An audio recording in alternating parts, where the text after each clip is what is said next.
ইরানি ভাষা আরবি দ্বারা ব্যাপকভাবে প্রভাবিত। আরবি ছাড়াও ইংরেজি ভাষারও বেশি প্রতিপত্তি রয়েছে। বিদেশি ভাষার কারণে তাদের নিজস্ব সরকারি ভাষা ফার্সির ব্যবহার কমেছে। মাতৃভাষাকে রক্ষা করতেই এমন অভিনব সিদ্ধান্ত নিয়েছে ইরান সরকার। গত বছরের জুনে ইংরেজি ভাষার একচেটিয়া আধিপত্য দূর করতে স্কুলে পরীক্ষামূলকভাবে ফার্সি শেখানোর পরিকল্পনার কথা জানায় ইরানের শিক্ষা মন্ত্রণালয়। সানজিদা সম্পার কণ্ঠে একটি ডেস্ক রিপোর্ট। বিশ্বের যে কোনো দেশেই শিশুদের শিখন প্রক্রিয়ার জন্য মাতৃভাষার সাথে সাথে অন্যান্য ভাষাও শেখানো হয়।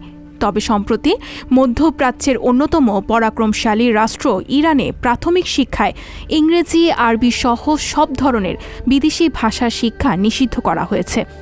দেশটির রাষ্ট্রীয় গণমাধ্যম IRN বরাতে এক প্রতিবেদনে আরব নিউজ এই কথা জানিয়েছে। ইরানের শিক্ষা মন্ত্রণালয়ের কর্মকর্তা মাসুদ তেহরিন বলেছেন, কিন্ডারগার্টেন, নার্সারি স্কুল ও প্রাথমিক বিদ্যালয়ে বিদেশি ভাষা শেখানো নিষিদ্ধ। কারণ এই বয়সে শিশুর ইরানি পরিচয় তৈরি হয়। বিদেশি ভাষার মধ্যে নিষেধাজ্ঞা শুধু ইংরেজিতেই নয়, আরবি সহ অন্য সকল ভাষা শিক্ষাকেই নিষিদ্ধ করা হয়েছে। 2018 সালে প্রাথমিক বিদ্যালয়ে ইংরেজি ভাষা শিক্ষা নিষিদ্ধ করে ইরান। মাধ্যমিক পর্যায় থেকে পড়ানো হয় ইংরেজি।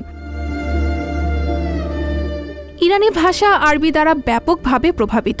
আরবি ছাড়াও ইংরেজি ও ফরাসি ভাষারও বেশ প্রতিপত্তি রয়েছে। বিদেশি ভাষার কারণে তাদের নিজস্ব সরকারি ভাষা ফার্সির ব্যবহার কমেছে। মাতৃভাষাকে রক্ষা করতে এমন অভিনব সিদ্ধান্ত নিয়েছে ইরান সরকার। গত বছরের জুনে ইংরেজি ভাষার একচেটিয়া আধিপত্য দূর করতে স্কুলে পরীক্ষামূলকভাবে ফার্সি শেখানোর পরিকল্পনার কথা জানায় ইরানের শিক্ষা মন্ত্রণালয়। সেপ্টেম্বরে সরকার ইরানি বা দ্বৈত নাগরিকত্ব থাকা শিক্ষার্থীদের আন্তর্জাতিক স্কুলে ভর্তি হতে নিষেধ করে বলেছিল, ইরানের শিশুদের দেশের পাঠ্যক্রম অনুসরণ করার বাধ্যবাধকতা রয়েছে।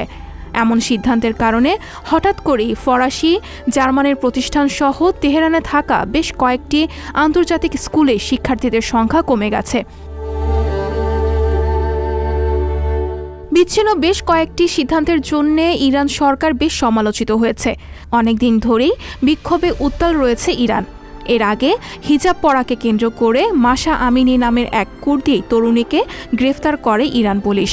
হেফাজতে থাকাকালীন হাসপাতালে ভর্তি করা হয় তাকে।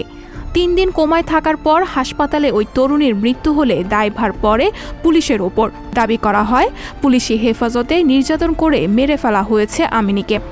এই ঘটনাকে কেন্দ্র করে ইরানের নাগরিকরা, বিশেষ করে নারীরা ক্ষোভ প্রকাশ করেন। স্বাধীনতা ও জীবনের নিরাপত্তা চেয়ে রাস্তায় নেমে করেন আন্দোলনও। সেই ঘটনার রেশ কাটতে না কাটতেই বিদেশি শিক্ষা ব্যবস্থায় নিষেধাজ্ঞা নিয়ে আসলো ইরান।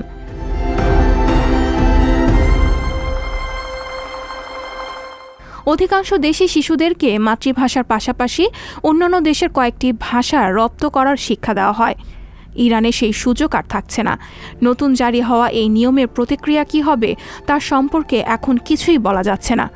তবে পূর্বের ঘটনার অভিজ্ঞতা মতে ইরানিরা হয়তো এমন প্রস্তাবের বিরুদ্ধে কথা বলবেন।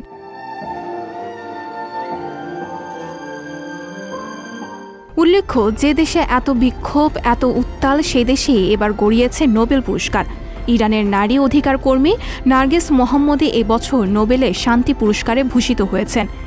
নোবেল কমিটি জানিয়েছে, ইরানে নারীদের উপর যে নিপীড়ন চালানো হচ্ছে তার বিরুদ্ধে লড়াই করার জন্য নার্গিস মোহাম্মদীকে শান্তি পুরস্কার দেওয়া হয়েছে। মিথ্যা প্রচারণার অভিযোগে নার্গিস মোহাম্মদীকে বর্তমানে ইরানের কুখ্যাত অ্যাভিন কারাগারে আটক রাখা হয়েছে। 2011 সাল থেকে তাকে কারাদণ্ড দেওয়া হয়। আন্তর্জাতিক ডেস্ক, সংবাদ প্রকাশ।